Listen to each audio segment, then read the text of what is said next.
छत्तीसगढ़ के हितों की रक्षा में छत्तीसगढ़ में रहने वाले अनुसूचित जाति, जनजाति, पिछड़ा वर्ग, गरीब, किसान, मजदूर और हर छत्तीसगढ़ वासी के हितों की रक्षा में, हकों की रक्षा में भाजपा की सरकार नाकाम साबित हुई है। छत्तीसगढ़ देश के बड़े उद्योगपतियों की लूट का शिकार बनने के लिए मजबूर हो रहा है भाजपा की सरकार में। छत्तीसगढ़ देश का एक ऐसा राज्य जिसे अपनी बहुमूल्य खनिज संपदा, प्राकृतिक संपदा और अनूठी संस्कृति के लिए जाना जाता है। खासकर आदिवासियों का विशेष महत्वपूर्ण योगदान। लेकिन आज छत्तीसगढ़ में आदिवासियों की जमीन पर बड़े उद्योगपतियों के कब्जे सत्ताधीशों के संरक्षण में हो रहे हैं। आदिवासियों की पीढ़ियों ने हजारों लाखों सालों से जिस जंगल को सुरक्षित रखा, वो जंगल बेदर्दी से काटा जा रहा है।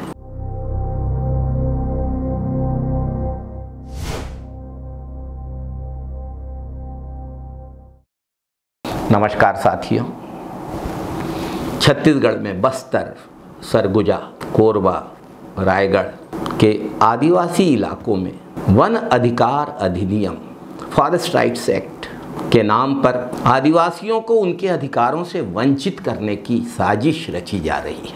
आदिवासियों के हक और अधिकार देने के लिए बनाया गया था ये कानून, लेकिन इसी कानून की आड़ में आदिवासियों की ज़मीनें हड़पी जा रही हैं। भाजपा सरकार के नाक के नीचे ये सब कुछ हो रहा है। भाजपा सरकार ने आदिवासियों की हित रक्षा पे ध्यान दिया ही नहीं, कारपोरेट हितों की रक्षा करते और कारपोरेट हितों को बढ़ावा देते जरूर भाजपा की सरकार दिखाई दे रही है। वन अधिकार अधिनियम 2006 में कांग्रेस की यूपीए सरकार द्वारा, डॉक्टर मनमोहन सिंह की सरकार द्वारा आदिवासियों को और जंगल में रहने वालों को उनके अधिकार देने के लिए बनाया गया था। जल, जंगल, जमीन पर उनके अधिकार को सुरक्षित करने के लिए एक कानून बनाया गया था। बड़े संघर्ष के बाद यह कानून बन पाया था। वन अधिकार के कानून में ग्राम सभाओं के माध्यम से दावे किए जाते हैं, जिसका सत्यापन का दायित्व प्रशासन पर होता है। छत्तीसगढ़ में तो इस व्यवस्था का खुलेआम दुरुपयोग हो रहा है। संसद में 31 मई 2025 तक की रिपोर्ट के अनुसार छत्तीसगढ़ में देश के सबसे ज़्यादा 9,47,479 भू अधिकार दावे दर्ज किए गए, जिसमें से 4,31,029 व्यक्तिगत दावे और 3,658 संगठनों के दावे खारिज हुए। ये आंकड़े बताते हैं कि व्यवस्था में पारदर्शिता की कमी है। अनेक जगह आदिवासियों के नाम पर गैर आदिवासियों के दावे किए जाने की भी जानकारी मिली है। कारपोरेट भी वन अधिकार अधिनियम का फायदा उठाने में चूक नहीं रहे हैं और बहुत ही दुर्भाग्य की बात है कि भाजपा सरकार में उन्हें संरक्षण दिया जा रहा है। बस्तर, सरगुजा और आदिवासी इलाकों में कारोबारी लीज के बहाने आदिवासियों की जमीन पर कब्जा किया जा रहा है। पहले मामूली कीमत देकर जमीन ले ली जाती है, फिर उस पर पक्का स्ट्रक्चर बना के कब्जा पक्का कर लिया जाता है। फिर वन अधिकार पट्टे के लिए दावे किए जाते हैं। गैर आदिवासियों को आदिवासियों की जमीन खरीदने के लिए कलेक्टर की अनुमति चाहिए, लेकिन जहां सत्ताधीशों का संरक्षण है वहां तो ये खेल बेरोक टोक चल रहा है।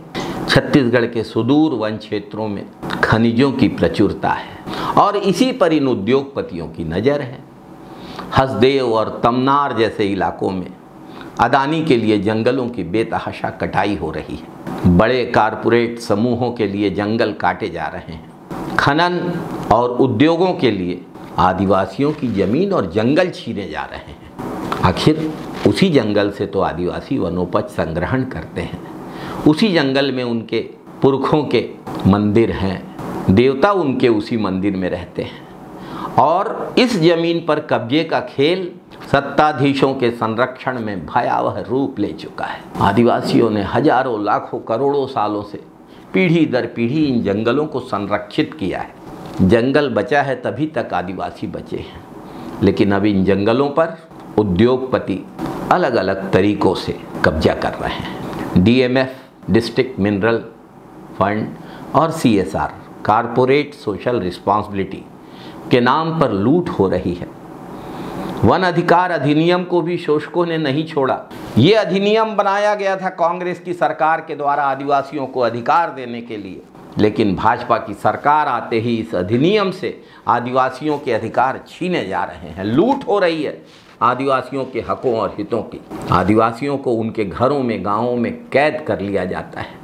पुलिस और वन विभाग और पूरे प्रशासनिक अमले की ताकत का इस्तेमाल करके जंगलों को बेदर्दी से काटा जा रहा है, बिना ग्राम सभाओं की अनुमति के, जो वैधानिक है, जो आवश्यक है, जो पहली शर्त है। भाजपा सरकार बनने के बाद छत्तीसगढ़ में ये खेल बहुत तेजी से चल रहा है। ग्राम सभाओं की सहमति के बिना जंगलों को काटा जा रहा है और पुलिस और वन विभाग के अमले के बल पे आदिवासियों के अधिकारों को कुचला जा रहा है। कोई विरोध करता है तो उस पर केस बनाकर उसे जेल भेज दिया जाता है। अभी अभी कांग्रेस की महिला आदिवासी विधायक विद्यावती सिदार को गिरफ्तार कर लिया गया विरोध करने पर। आम आदिवासी का क्या हाल होगा आप अनुमान लगा सकते हैं। भाजपा सिर्फ कॉरपोरेट हितों को प्राथमिकता दे रही है।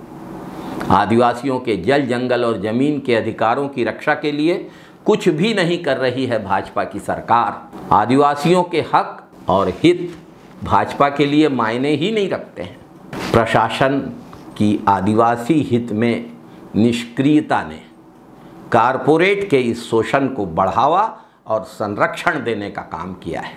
आज जरूरत है कि एक बार फिर वन अधिकार अधिनियम का सख्ती से पालन हो, उसके हर प्रावधान का कड़ाई से पालन सुनिश्चित किया जाए। ग्राम सभाओं को उनके छीने हुए अधिकार वापस लौटाए जाएं और आदिवासी अधिकारों, जंगल में रहने वालों के अधिकारों की हो रही कॉरपोरेट लूट पर अंकुश लगाया जाए।